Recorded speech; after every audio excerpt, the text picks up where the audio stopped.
Have you ever stayed silent because you were afraid of making a tiny grammar mistake? You had the perfect idea, the crucial piece of information. But the instant you went to open your mouth, you mentally checked your verb tense. You paused to recall the correct preposition. Yeah. And then, well, the moment was gone. You just said nothing. It's that paralysis, isn't it? That moment of just intense self-correction that, so often leads to total self-sabotage. Exactly. And if you're an intermediate English learner, maybe somewhere in that B1 or B2 level, you know this conflict so well. It's intimate, you have the knowledge, but you just lack the courage to apply it in real time. That gap. That knowledge-action gap is just, it's truly painful. Absolutely. The knowledge is definitely there, but it's locked behind this fear of imperfection. So let's talk about our mission for this deep dive. Let's do it. We've customized this entirely to explore what we're calling the perfectionism trap. It's what prevents so many intermediate English learners from reaching that true functional fluency. Yeah. And to do that, we're going to use a really powerful, real-world case study, the story of a woman named Maya, an architect, to anchor this whole discussion and show you exactly what that fear of speaking might be costing you, professionally and, personally too. And our focus today is really about transforming your entire perspective. We need to look so closely at why that saying good enough is better than perfect isn't just like a nice quote you see on a poster. Right. It's an absolutely essential pragmatic truth for language of progress. We have to examine the incredibly high professional cost of prioritizing that search for native-like fluency way too soon. Or maybe even at all. Or even at all at this stage of your journey. Okay, let's unpack this right away, because I know what a lot of you are probably thinking. Yeah. Especially if you're a high achiever, professional in your field. When we start talking about embracing imperfection, the natural, logical reaction is to say, wait a second, why wouldn't I want to strive for perfection? I want flawless clarity. Isn't accuracy just fundamentally important, especially in a professional setting? It's a great question. Why bother speaking if my message is going to be all garbled, or if I end up looking, sloppy and unprofessional because my grammar is messy? Yeah. I feel like that initial effort to be perfect saves me from embarrassment down the line. And that is such a powerful, logical starting point. We have to respect that. Clarity and accuracy are the eventual long-term goals. Yeah. We are absolutely not encouraging, intentional sloppiness or a lack of effort. Okay. We acknowledge that the ideal is perfect, seamless communication. However, and this is the big however, the pursuit of absolute dictionary perfect, flawless perfection. The 100%. The 100%. Especially in the context of high-pressure, real-time communication where you have, seconds to respond. Yeah. It's often a statistical myth, and a deeply destructive one at that. Okay, so here's where the analysis gets really interesting for me. You're saying the cost of the pursuit of perfection, that trying, is often worse than the benefit of actually getting it right in that moment. Precisely. We need to make a distinction between accuracy, so getting the grammar right, and confidence. Getting the message across. What matters more in a high-stakes environment than flawless conjugation is just confidence and the ability to act immediately. It's about being able to, break the ice, to get your essential expertise out there effectively. Right now. Right now. And the critical non-negotiable point is this. The cost of staying silent, of letting an opportunity just pass you by because you're scared of a grammar mistake, it almost always outweighs the perceived or even the actual cost of making a small non-critical error. So silence is the real failure. Silence is an absolute failure to communicate your value. An imperfect sentence, however, is at the very least an actionable attempt at communication. That reframing is. Yeah. That's key. Silence equals absolute failure. Yeah. Okay, so to make this lesson really concrete, really hit home, we're going to anchor this whole deep dive in the detailed and, frankly, tragic story of Maya. Yeah. Maya she was a brilliant architect, a true visionary. Her technical skills, her professional expertise, they were world-class, undeniable. Top of her field. Absolutely. And yet, as we're going to see, her deep-seated fear of speaking English, specifically her obsession with flawless delivery, it dictated her professional fate, and it led to a profound disaster. Her story is a near-perfect, emotionally resonant illustration of this perfectionism trap. So we'll keep coming back to her story throughout this discussion. We'll use her silence and, her subsequent loss as the real measure of the true cost of prioritizing perfection over progress. Exactly. Let's start with the precise diagnosis then. If you feel stuck, You need to understand that you're in a very specific and honestly, a universally challenging phase of language acquisition. This is exactly why this deep dive is tailored for intermediate learners, that B1, B2 level. It's often called a plateau, right? It is the plateau. This B1, B2 threshold is the moment where so many learners they hit a wall. And think back for a second to when you were a beginner. A1, maybe A2. Right. Every new word, every simple phrase was this massive victory. You made mistakes constantly, but the crucial thing is, you didn't know enough rules to even recognize those errors. You didn't know what you didn't know. You didn't know what you didn't know, so you didn't preemptively judge them. You just spoke freely, driven by necessity and, excitement. But now, at this intermediate stage, everything has changed. At B1 and B2, you've amassed a significant amount of knowledge. You know enough rules, you have enough vocabulary, enough context to recognize an error the second you make one. Or even worse, you can recognize the possibility of an error before you even open your mouth. You've become your own strictest teacher, your own harshest critic. That is the core problem, and it's a cognitive block, isn't it? Yeah. The linguistic knowledge, the perfect vocabulary, the correct verb conjugations, it's all there. It's sitting comfortably in your passive brain, ready to go. It's ready to be used. But the physical act of speaking, that immediate active application of the knowledge, is blocked by that sudden, intense fear of error that's triggered by that internal critic. It's a paralyzing conflict. It is. It's a conflict between your intellectual knowledge and your communicative courage. And what we see manifest here is what the sources we looked at refer to as paralysis by analysis. Yes. And for our listeners, you've probably heard this idiom, paralysis by analysis. It just means overthinking something so much you fail to do it. Right. But let's dive into the mechanism of that paralysis when it comes to language. It means you're thinking too much about all the rules, not just the vocabulary, but the complex grammar choices, the subordinate clauses, the right idioms, the pronunciation nuances. All at once. All at once before you open your mouth to speak. You're basically trying to pre-edit a sentence in, 4 different dimensions that hasn't even been fully built yet. And this happens unconsciously, right? In milliseconds. It's so fast. You get a question, and instead of just responding, your brain launches this full-scale grammatical review. It's like a quality control check before the product's even been designed. And think about the complex structures that B1, B2 learners are starting to grapple with. Things like the passive voice or different conditional structures or trying to distinguish between the present perfect and the simple past. Yeah, those are tricky. They require significant cognitive load even for native speakers to get right all the time. So if you're trying to ensure perfect accuracy on these complex structures, you essentially overload your working memory. Your brain just shuts down. It's like trying to rewrite a complex legal document while a clock is ticking down and everyone in the room is just staring at you, waiting for the critical summary. What a great analogy. The result is you freeze up.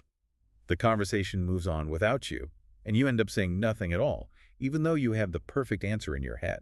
And the notes we reviewed for this really highlight this crucial contrast. Analysis is fantastic for study time. Right. When you are sitting with a textbook or you're practicing drills or reviewing your notes, you should be critical. You should be precise and focused on the rules. That's the time for a deep, slow, grammatical review. That's the perfectionism zone. That's the perfectionism zone. But when you transition to a real-world application, a client meeting, a job interview, a social chat, that mode of thought has to shift completely. From analytical critique to practical application. And if you're an intermediate learner who struggles with this, the source material suggests you're constantly grading your own performance. You are the student, the teacher, and the critical examiner all in your head, all at the same time, before the sound even leaves your mouth. You're waiting for the perfect moment, the perfectly constructed sentence, which, in the fast, unpredictable flow of human conversation, rarely, if ever, arrives. It never arrives. And this leads us directly to the primary source of all this pressure, both internal and external. The often unrealistic and I would say usually inappropriate standard of native-like fluency. Let's discuss this openly, because aiming for native-like fluency sounds like the natural aspirational goal, right? The pinnacle of achievement. Why shouldn't a dedicated professional strive for the absolute best? Well, it is the absolute pinnacle, certainly, but it's so often the wrong goal. For the wrong reason at the wrong time, for someone studying linguistics, perhaps, or for a professional interpreter or translator. Sure. For them, that level of nuance, idiomatic depth, and speed is absolutely required. But for the vast majority of people, especially professionals like Maya, who just need the language as a tool to convey their existing expertise, aiming for that level too soon becomes a profound psychological trap. So you're setting an impossibly high and largely unnecessary benchmark, a benchmark that demands perfection in areas that don't actually impact the core delivery of your professional skill. Exactly. The research emphasizes that native-like fluency encompasses this vast range of skills far beyond just core grammar. Like what? Well, perfect accent reduction, deep knowledge of cultural idioms and slang, immediate recognition of subtle humor, the speed of rapid-fire native speech. Things even some native speakers struggle with. Absolutely. Even native speakers use regionalisms, they stumble over their own words, they speak ungrammatically in conversation all the time. So if you set the bar at flawless native performance, every single time you speak, you will fall short. And for the B1, B2 learner, that tiny imperfection, when you measure it against that massive, unattainable native standard, it just registers as this crippling personal failure. Exactly. This extreme, unnecessary pressure fuels the perfectionism trap. It causes an anxiety that is so intense it completely prevents the necessary practice. And that's the fatal flaw. It's the fatal flaw. Fluency, the ability to speak smoothly, naturally, with speed, is developed only through extensive, consistent practice and error correction. If the fear of imperfection stops the practice, then achieving fluency becomes, well, mathematically impossible. So we need to offer an alternative, achievable goal. Instead of native-like fluency, what should our listeners be aiming for? I think they should be aiming for professional fluency, or you could call it task-based competence. Okay. This is the crucial reframing. Professional fluency means you prioritize clarity, high accuracy in your domain-specific vocabulary, so the language of your job, whether it's architecture, finance, medicine. The words that matter for your work. The words that matter. And you prioritize a predictable, clear grammatical structure that ensures people understand you. It accepts minor non-critical errors like, misusing an article or a slightly clunky verb phrase as just the cost of doing business. So the mission is effective communication. The mission is effective communication, not impersonating a native speaker. That makes so much sense. If the person I'm talking to understands my idea about the design project perfectly, they really don't care if I miss an A or a "the" or slightly misused a preposition. The value is in the idea, not the linguistic vehicle. The value is in the idea. The language is the delivery mechanism. If we can just move the target from flawless performance to effective, comprehensive delivery, the B1, B2 learner can finally start acting on all the knowledge they already have. Now let's bring it back to our central tragic case study, Maya the architect. Let's really put a measurable professional price tag on this perfectionism. We need to zoom right into that high-stakes room. Maya is, yeah, she's the tragic example of potential just squandered by fear. And it is so crucial to establish her credibility, as the source material really stresses. She wasn't an adequate professional trying to hide her flaws. She was truly brilliant. She had deep, specific, innovative expertise in sustainable architecture and urban planning. Her designs were groundbreaking. This detail is what highlights the tragedy. Her skill in her profession was extremely high, but her language fear negated every single ounce of it. That detail is so essential for our professional audience. This was not a story about a lack of professional knowledge. Her failure was purely communicative, and her high professional skill only makes her self-imposed silence that much more devastating. Right. Her expertise became irrelevant because the client couldn't access it. It really highlights the hierarchy of real-world value, doesn't it? Expertise is the valuable cargo, and language is the necessary vehicle. If the vehicle is excellent but it's stuck in the garage because of one tiny scratch on the paint job, that fear of a grammar mistake, well, the cargo never reaches the client. So let's set the scene for that critical moment. Maya found herself in this high-stakes meeting, right? She was vying for a massive, career-defining contract for a new municipal building. Sitting at the table with major international decision-makers, stakeholders. The room was tense, full of expectation. The pressure was immense. You've got reputation on the line and a multi-million-dollar contract. And during the discussion, specific critical questions arose. Questions about the project's long-term feasibility, budget projections, complex structural design elements. The kind of questions that only she, as the lead architect, could answer. Exactly. She was the one who held all the key information. So she prepared her response. Walk us through that Yeah. that agonizing internal process that leads to the paralysis. Okay, so the discussion pauses, everyone turns to her, anticipating her input, and Maya formulates her perfect response in her head. She knows the technical terms instantly, no problem, but then the internal critic takes over. Here it comes. She starts mentally checking the difference between we might have been able to integrate and we would have been able to integrate. Complex modal and conditional choices. She reviews the precise, formal, technical vocabulary she needs to sound professional. The moment she realizes her sentence construction isn't absolutely flawless, that it might contain a slight non-critical error in an article or a preposition, she aborts the mission. She gives up. She remains silent. She prioritized avoiding a 2% error over delivering 100% of her expertise. And what did the client see? They didn't see her brilliant internal monologue. They saw an architect who, when pressed for details on her own design, had nothing to say. Precisely. And the consequence was immediate, and it was disastrous. The project was lost. Her silence was not interpreted by the clients as careful intellectual deliberation or respectful waiting for the right moment.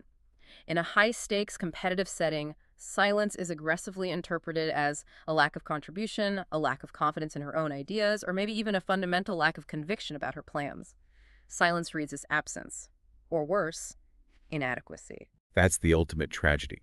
Her professional peers didn't judge her grammar. They couldn't.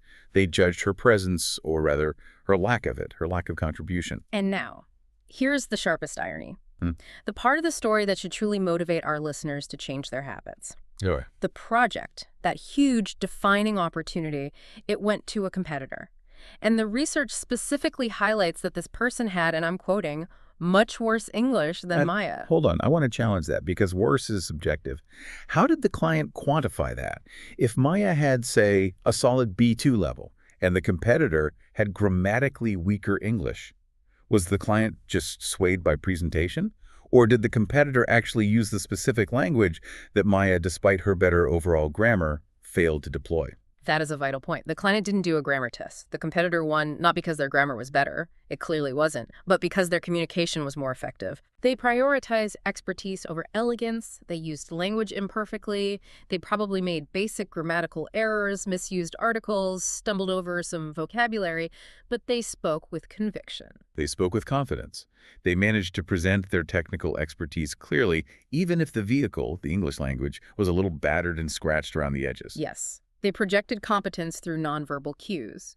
While Maya sat silent, paralyzed by her internal grading system, the competitor was leaning forward, making steady eye contact, using confident body language. So even if their sentence structure was simple, their posture conveyed authority. Yes, the notes confirm that in the real world, confidence so often outweighs conjugation. The ability to express one's expertise, even imperfectly, is infinitely more valuable than perfectly packaged silence. Maya's perfect silent ideas were irrelevant. The competitor's confident, imperfect ideas secured the job. That is the high, quantifiable cost of the perfectionism trap. It sounds like Maya's actual hidden mistake wasn't her grammar at all.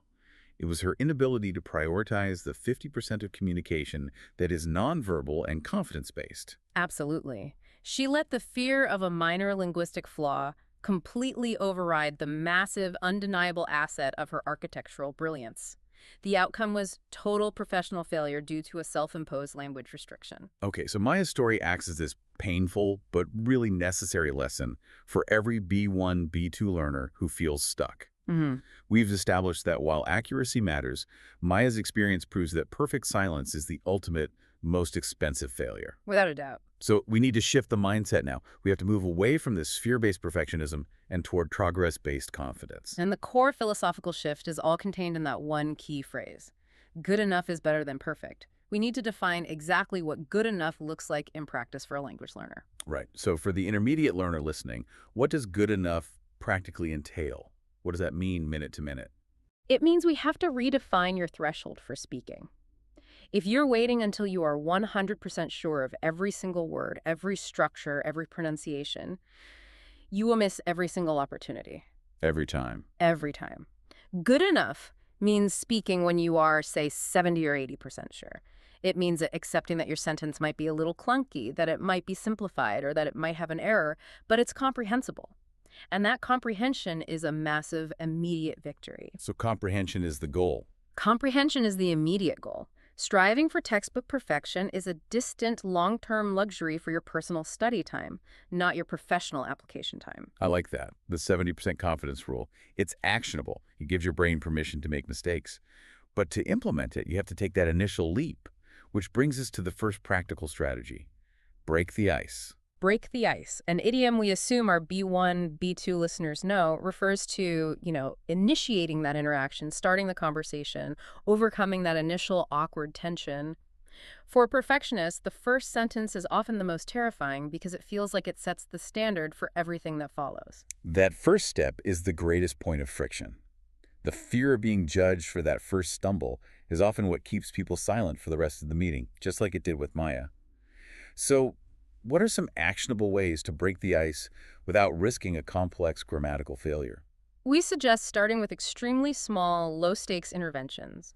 The goal isn't to deliver a complex monologue.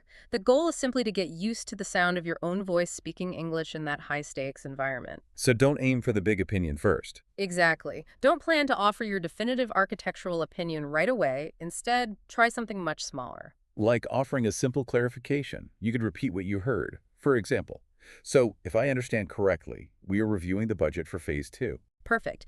That uses the simple present, and it demonstrates you're actively listening. It shows you're engaged. Or offer a simple, immediate agreement or disagreement using a short, predictable phrase. Yes, I agree with that point, or that sounds feasible. The goal is just to activate your speaking muscles. Once the ice is broken, once your voice is heard in the room, the subsequent sentences become so much easier, physically and psychologically. Your body remembers. Your body remembers the initial fear, but it also remembers the success of having spoken without any immediate fatal repercussions. It builds momentum. And once you start speaking, you inevitably move directly into what the research calls the messy middle. This is a phrase that I think every B1 and B2 learner absolutely needs to internalize as like a badge of honor. Yes, the messy middle. It is the necessary, unavoidable stage of development where things often feel chaotic, difficult, and definitely not linear. Feels like you're going backwards sometimes. It does, because you're trying to integrate new, complex, high-risk structures. You are experimenting with new, higher-level vocabulary, and by its very nature, this experimentation must introduce mistakes. You're no longer relying on the handful of simple, perfectly rehearsed phrases you mastered at A2. You're trying to build complex structures, like 5-story buildings, in real time. That's a great way to put it. And the reason it feels so messy is because your brain is actively processing thousands of complex rules and options simultaneously, and it hasn't automated them yet. It's like trying to learn to juggle 5 balls. You're going to drop them. The only way to get good is to drop the balls hundreds of times in the beginning. If you quit because you dropped a ball, you never learn to juggle. If you quit because you misplaced an article, you never achieve fluency. We have to encourage our listeners to expect mistakes, not fear them. You have to change your definition of what an error is. Yes.